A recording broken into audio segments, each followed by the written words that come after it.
দুর্গাপূজায় helmet না পরে ঠাকুর দেখতে বেরোলে পাওয়া যাচ্ছে হেলমেট। উৎসবের আবেগে সতর্কভাবে চলাফেরা বাইক আরোহীদের। তাই ধানতলা পুরাতন থানাপাড়া দুর্গাপুজো কমিটির উদ্যোগে ধানতলা পুলিশের সহায়তায় পূজা মণ্ডপের সামনে রাজ্য সড়কে সেফ ড্রাইভ সেফ লাইফ সচেতনতামূলক অনুষ্ঠান পুজো কমিটির। বাঙালির শ্রেষ্ঠ উৎসব দুর্গাপুজো, আর এই পুজোর হেলমেট না পরে মোটর বাইকে বেরোলে প্রথমে পুলিশের বকুনি, তারপর আদর করে সচেতনতার বার্তা শুনিয়ে হেলমেট প্রদান পুলিশ ও পুজো কমিটির। এ বিষয়ে সাধুবাদ জানান পথ চলতি মোটর বাইক চালকেরা।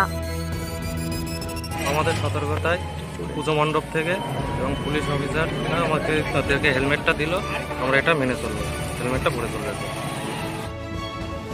পাশাপাশি এলাকার খুদে পড়ুয়াদের বসে আঁকো অঙ্কন প্রতিযোগিতার আয়োজন থাকে এই দিন। একই সাথে এই অনুষ্ঠান সম্পর্কে বক্তব্য রাখেন অনুষ্ঠানে উপস্থিত অতিথিরা।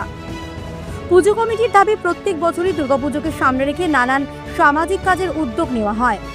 এ তো গেল সামাজিক দায়বদ্ধতার কথা, এবার আসছি পুজোর থিম ও প্রতিমা নিয়ে। ধানতলা পুরাতন থানাপাড়া দুর্গাপুজো কমিটির এবার 40তম দুর্গাপুজোর আকর্ষণ ডাকের সাজে দুর্গা প্রতিমা।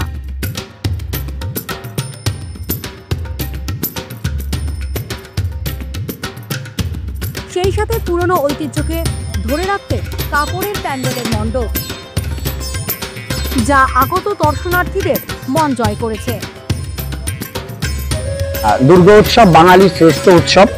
এই উৎসবকে কেন্দ্র করে সাধারণ মানুষ সবাই এই উৎসবে মাতবে এবং এর পাশাপাশি সবাই তারা ঠাকুর দেখতে যাবে, এই উৎসব উদযাপন করবে। তো আমরা আমাদের পুজো কমিটির পক্ষ থেকে আমরা সাধারণ মানুষকে সচেতন করার জন্য আমরা একটা সেফ ড্রাইভ সেভ লাইফের এই রাস্তার ধারে একটা অনুষ্ঠান আমরা রেখেছি। এতে সাধারণত আমরা এই বার্তাটা দিতে চাই যে সাধারণ মানুষ পুজোয় মাতুক এবং তারা নিজেরা নিজেদের সেফটিটা তারা নিজেরা সচেতন থাকুক। সেই সচেতনমূলকভাবেই আজকে আমরা আমাদের পুজো কমিটি থেকে সেফ ড্রাইভ সেভ লাইফের এই অনুষ্ঠানটা করছি। এর সঙ্গে আমরা কিছু মানুষকে হেলমেট প্রদান করছি এবং ছোট ছোট বাচ্চাদের নিয়ে আমরা একটা অঙ্কন প্রতিযোগিতা রেখেছি।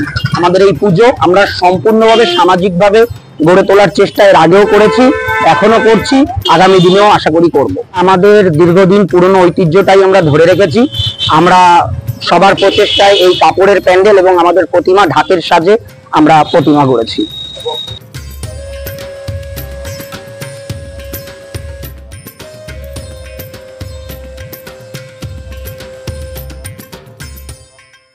ব্যুরো রিপোর্ট, বর্তমান ভারত।